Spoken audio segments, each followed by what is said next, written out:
우리 주변의 황당하고도 억울한 사건, 그 속사정을 짚어보는 사건 엑스파일입니다. 송지원 변호사, 이경민 변호사와 함께합니다. 어서 오세요. 안녕하세요.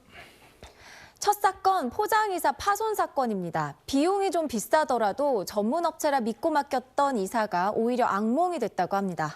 일부러 대형 포장이사 프랜차이즈를 찾았다는 제보자. 하지만 이사를 하고 난 뒤에 가구부터 가전제품까지 성한 물건이 없었다고 하는데요. 큰 업체면 보상받으면 되지 않냐 생각하실 수도 있겠지만 이 업체 보상은커녕 연락도 안 됐다고 합니다. 자세한 내용 제보자에게 직접 들어보시죠. 포장이사는 다 포장을 해서 날라주잖아요. 근데 풀지도 않고 그냥 가시고 피아노 다리가 기스가 났어요. 화장을 찍었는지 모르고 피아노 색깔 갈색으로 페인트를 칠해놨더라고요. 계속 하자가 계속 나오는 거예요. 뭐 갑자기 아예 두동강이 나 있고 냉장고 문은 삐뚤빼뚤하게 달아나서 아예 닫히지도 않고 사람들한테 전화하니까 사람들이 미루고 전화가 없어서 본사에 연락을 했더니 본사도 알았다 전달해주겠다 하고 연락이 계속 없어요. 아니, 지금 영상을 보니까 뭐 거의 파손 상태가 심한 것 같은데 이게 포장이사라는 게 이 전문가들이 와서 포장을 잘 해줘서 파손 없이 이사를 무사히 끝나게 해주는 게 포장이사잖아요. 네. 저희가 본 이 영상 속 사진은 뭐 전혀 포장이 잘 돼 있는 것 같지가 않네요. 네, 그렇습니다. 사실 신경 쓸 게 없는 게 포장이사잖아요. 그렇죠. 근데 이 사건은 좀 달라 보입니다. 이 제보자는 서울 양천구에 살았던 30대 여성입니다. 이번 1월 28일쯤에 이사가 잡혀서 이사 견적을 좀 받았다고 해요.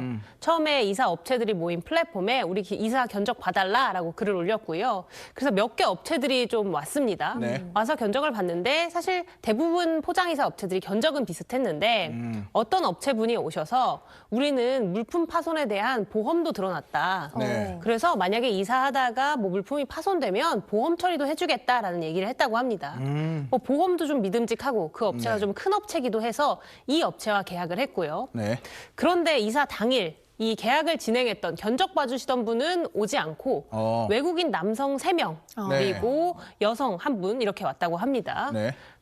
그리고 그 외국인 중에 2명은 아예 말이 안 통했대요. 그리고 1명도 한국어를 조금 알아듣는 수준이었고요. 그것도 조금 이상했는데 그 포장이사 수준도 좀 이상했다고 합니다. 포장이사는 사실은 뭐 모든 짐을 다 풀어주잖아요. 그렇죠. 근데 짐을 다 풀어주지 않고 거실에 뭐 짐들을 쌓아놓고 풀어주지 않고 우린 다 했다라고 작업자들이 다 철수를 했다는 겁니다. 그래서 제보자가 직접 이제 물건들을 푸는데 그때 더 이상한 것들이 밝혀졌습니다. 뭐 앤틱 가구 같은 것들은 두동강이 나 있고 소중한 피아노도 뭐 크게 흠집이 나 있었는데 그 위에 또 페인트가 덧칠해져 있었다고 해요. 그리고 뭐 냉장고나 큰 가전들에도 큰 흠집들이 발견되었다고 합니다. 아까 이제 저희가 영상에서 본 그런 것들이 발견이 된 것 같은데, 저는 뭐 파손이 된 것까지는 그럴 수 있다 치는데 그거를 덧칠까지 했다는 건 고의로 숨기려고 한 게 아닌가 이런 생각이 들거든요. 그렇죠. 제보자도 좀 그렇게 생각이 되는 부분인데 사실 이 피아노가 좀 특별한 물건입니다. 왜냐하면은 이 아버지가 이제 유치원 때 선물을 해주신 물건인데 아버지가 돌아가셨거든요. 그때 당시에 이제 아버지가 용돈을 한두 푼 모아가지고 이렇게 사주신 거라서 이 추억이 깃들어 있는 그런 이제 물건이라고 보시면 될 것 같고 그랬기 때문에 까지고 페인트 칠이 됐다라는 걸 바로 알 수 있었다라고 합니다. 그래서 확인을 하고 나서 이삿짐 인부들한테 이게 왜 이렇게 됐는지를 이제 물어보니까 모르쇠로 일관을 했고요. 그래서 그 부분에 대해서 다시 이제 사진하고 대조를 하면서 이렇게 이야기를 하니까 그제서야 비용에서 10만 원 정도 빼드릴게요. 근데 이게 진정한 사과가 우선이 돼야지 이렇게 이제 대응을 하는 게 더 화가 났었다라고 합니다. 이 물건이 파손된 것도 저는 말이 안 되는데 아까 들어보니까 물건을 풀지 않고 그냥 그대로 간 것 같아요. 근데 포장이사가 포장 잘하고 이사 잘 해주고 그리고 그 물건을 잘 풀어서 같이 이렇게 좀 정돈하고 이런 게 포장이사잖아요. 그렇죠. 이제 말씀 주신 것처럼 포장이사가 포장을 해서 나르고 나서 그다음에 1차로는 이제 포장을 풀고 이제 정리를 조금 해주지 않습니까?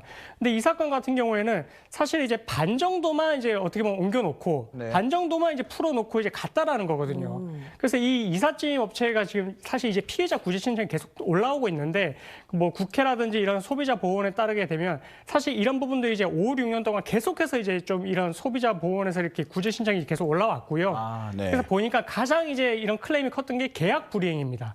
이런 것처럼 뭐 특정한 이제 계약을 했을 때 이제 인부들은 몇 명 보내주겠다라고 했는데 그 인원수의 차이가 있다든지 아니면 지금처럼 계약을 제대로 이행해주지 않고 그대로 방치해놓고 가는 경우. 그래서 이 사건이 딱 전형적인 그런 계약 불이행에 해당하는 사례다라고 보시면 될 것 같습니다.